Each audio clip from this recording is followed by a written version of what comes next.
অপর্ণা একটা চিঠিতে আর্য স্যারের অতীত সম্পর্কে লেখাটা দেখে পুরাই চমকে গেল। হ্যাঁ বন্ধুরা, এমনটাই দেখা যাবে চিরদিনই তুমি যে আমার সিরিয়ালের একদম নতুন পর্বে। তো বিস্তারিত জানতে হলে ভিডিওতে লাইক দিয়ে পুরো ভিডিওটি দেখতে থাকো। শুরুতেই থাকছে মেঘরাজ অর্ককে সাধুর ছদ্মবেশে একটা বাক্স দেয়, আর ওই বক্সে ছিল অনেক রকমের বল। যখন আর্যর অফিসে নিয়ে আসে সেই বক্স, আর অর্ককে যখন ওই বক্সটা দেওয়া হয়, তখন অর্ক বক্সটা খুলেই দেখতে পায় সেখানে আছে অনেকগুলো বল। আর আর্য অনেকটা চেঁচিয়ে বলতে থাকে, মেঘরাজ তুই এখানেও চলে এসেছিস।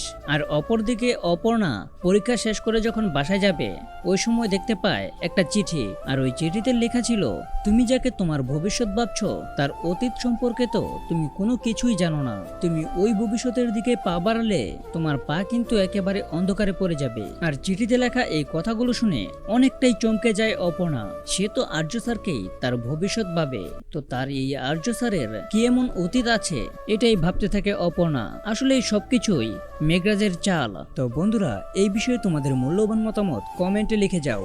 আর এরকম নিত্য নতুন সিরিয়ালের আপডেট পেতে এখনই চ্যানেলটা সাবস্ক্রাইব করো।